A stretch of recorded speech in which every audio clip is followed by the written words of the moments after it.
por un lado es muy motivante entender la preocupación del cambio climático. Creo que finalmente la sociedad comprendió que es una amenaza real, ¿no? Y es interesante porque uno puede ver distintas perspectivas o diferentes opiniones con respecto a cómo debería abordarse, cómo encontrar una solución. Una solución que aparentemente es muy difícil de abordar porque el cambio climático obviamente no se puede parar, no se puede cambiar. Pero evidentemente lo que sí podemos hacer es desarrollar estrategias para adaptarnos, para poder seguir sobreviviendo y también para mitigarlo, es decir, tratar de no seguir contribuyendo a que sea más intenso. La meta son 2 grados centígrados, lo del Acuerdo de París. Entonces la mitigación es también un aspecto muy importante porque más allá de lo efectivo que puede ser, demuestra una actitud filosófica y un compromiso de la sociedad de no seguir contribuyendo al cambio climático que está basado en las emisiones de gases de efecto invernadero, entre otras cosas, que a su vez está basado en un concepto de desarrollo, de aumentar la productividad, de usar una energía que es la quema de combustibles, que es un reservorio que está en el planeta, que llevó millones de años acumularse y que ahora nosotros estamos realmente quemando esa energía. Entonces implica buscar, es un reto filosófico y social de cómo podemos lograr una sociedad usando energías más limpias y de alguna manera una sociedad que está basada en una falta de distribución. Es interesante ver que estos modelos implican altos procesos de productividad, pero con beneficio para pocos, ¿no? Como mostraron los resultados de las conferencias. Tenemos un problema de hambre en el mundo que afecta a casi 80% de la población mundial. Y sin embargo, cuando se ven toda la comida que se produce y la energía que se está gastando, está mucho más por encima de las necesidades que tenemos. Entonces pareciera que la mitigación también va a estar asociada a un cambio social, a un cambio donde podamos tener una mejor distribución, un uso más eficiente de los recursos y sobre todo entender y respetar los patrones de uso del ambiente, ¿no? Otro tema importante es las migraciones. Los más afectados por el cambio climático son los más pobres, son los que no tienen, y las comunidades que vivían tradicionalmente usando sus recursos ya no los pueden seguir usando y tienen que emigrar a otros países, a otras regiones, donde no tienen, digamos, no siempre son bien recibidos o no tienen la posibilidad de desarrollarse. Entonces, bueno, son todos problemas que interesantemente, que de una forma muy interesante en los 25, esta reunión fue para celebrar los 25 años del Instituto de Potsdam de Cambio Climático. Es uno de los institutos más importantes a nivel mundial en cuanto a investigación sobre el cambio climático. Y el congreso se llamaba Impact World. En esta ocasión fui invitada por un grupo de la Universidad de Humboldt, de una serie de asociaciones y ONG que tratan de generar políticas y acciones sobre la sostenibilidad y la búsqueda de soluciones al cambio climático y sobre todo buscar la resiliencia de las comunidades más frágiles, de las comunidades tradicionales, sobre todo las comunidades indígenas. Es bien interesante que esas comunidades indígenas son testigos de culturas que sobrevivieron a cambios climáticos en el pasado, son las culturas más viejas de nuestro planeta y que han adquirido estrategias que les han permitido sobrevivir cambios climáticos pasados y que realmente representa una invitación a tratar de aprender de ellos. Pero singularmente además están en esas culturas, no solamente el cambio climático representa una amenaza, y eso fue lo que se discutió en este grupo de trabajo conformado con representantes de comunidades indígenas de África, también de Etiopía, Uganda, Tanzania. También hubo una representante de Filipinas, en mi caso, que vengo de Venezuela, de venir trabajando por 20 años con comunidades indígenas en temas relacionados en el manejo de los recursos, mecanismos de sustentabilidad y cómo la integración de la ciencia con, yo diría, de la academia, porque los conocimientos indígenas que fueron adquiridos a través de tantos años también son científicos. Los indígenas también son científicos. La diferencia es que nosotros recibimos una formación académica. Y nuestro reto es buscar puentes, comunicaciones, de ver cómo podemos aprender unos de otros y desarrollar estrategias efectivas de sobrevivencia. Entonces, ese fue el objetivo de un workshop que diseñamos dentro del marco de este congreso para mostrar las experiencias y la capacidad que tengamos de aprendizaje de las culturas, estas culturas milenarias. Una de las conclusiones del congreso fue que las soluciones del cambio climático se pueden alcanzar a través de la investigación científica. Y bueno, una conclusión que llegamos en el grupo de trabajo es que debería también basarse en los conocimientos tradicionales indígenas. ¿Por qué esos conocimientos son tan importantes? Bueno, porque ellos nos demuestran que esas culturas han estado vinculadas con la naturaleza. Ellos aprendieron de la naturaleza cómo obtener los recursos, cómo sobrevivir, y asociaron toda una filosofía de vida.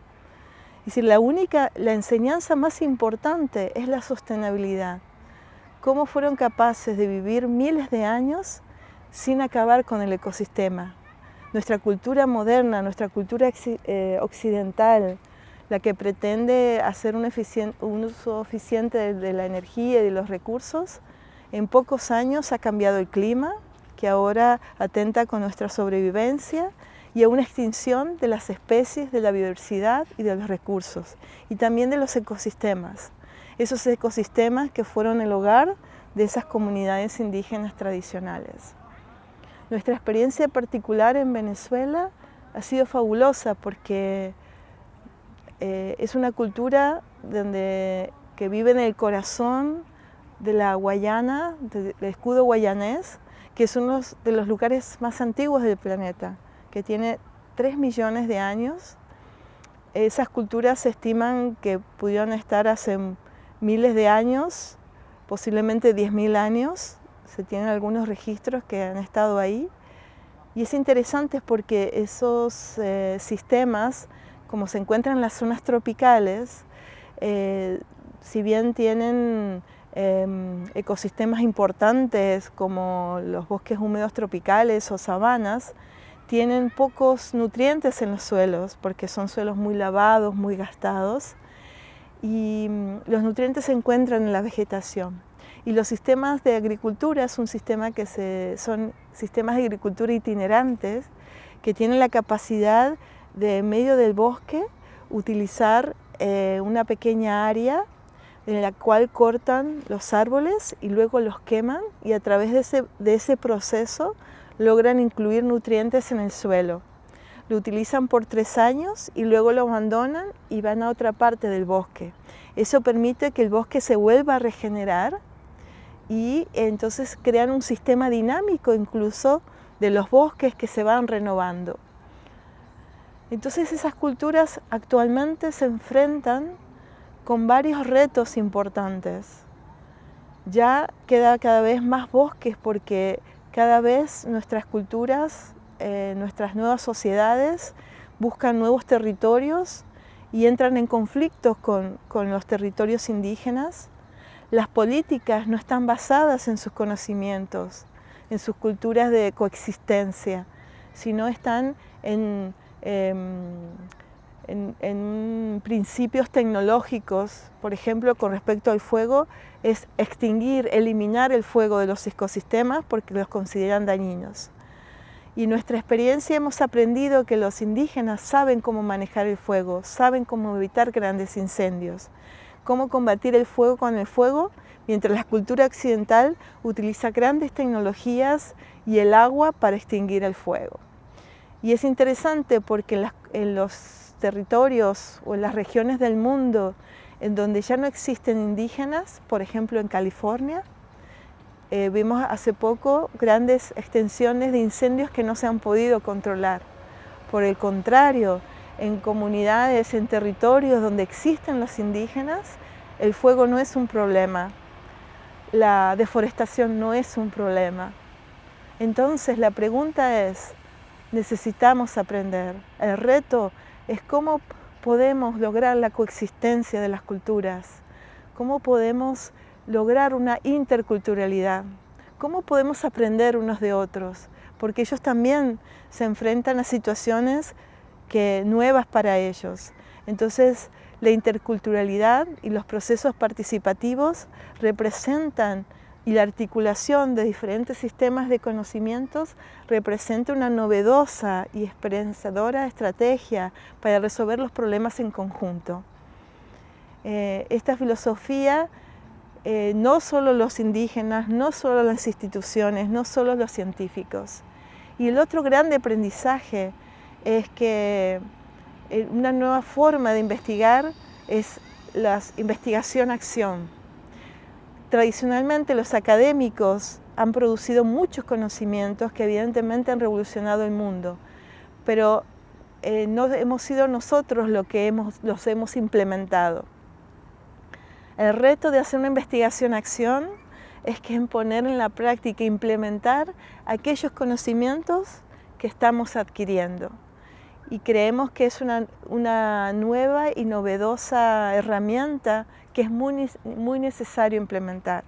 Vemos que la academia se ha basado mucho en hacer modelos matemáticos, que si bien representan una herramienta poderosa para entender posibles escenarios, evidentemente las soluciones va a estar en la acción, en darle herramientas a la gente, incluso al ciudadano común, de cómo puede buscar las propias soluciones en el día a día, buscar los espacios para intercambiar culturas, para estar más en contacto con la naturaleza, para darle sentido a nuestra coexistencia. Bueno, hoy hablábamos de qué es la felicidad.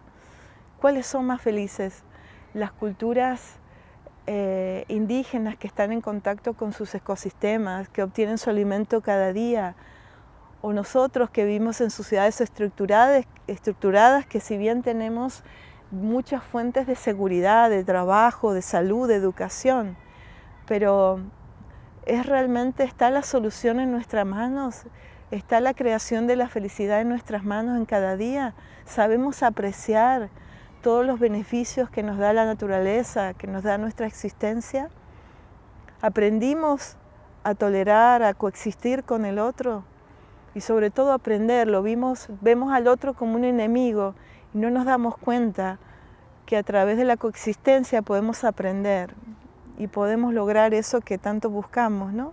Que es un poquito de felicidad. Un gurú.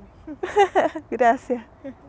Gracias por esta oportunidad, sobre todo que Vimana, que para mí ha sido muy, como te dije, cada vez que miro a Bulgaria, yo ya sé que es un lugar especial para mí, aunque no la conozca, pero la conocí a través tuyo, cuando tú dices que cuando viene gente y te gusta mostrar Berlín, pero no sientes que es tu hogar. Y me hizo acordar un poco a los Pemón, que ellos dicen que ellos ya no tienen su cultura, que ya no tienen conocimiento tradicional, pero cada vez que estoy con ellos aprendo muchísimo, me doy cuenta que saben muchas cosas.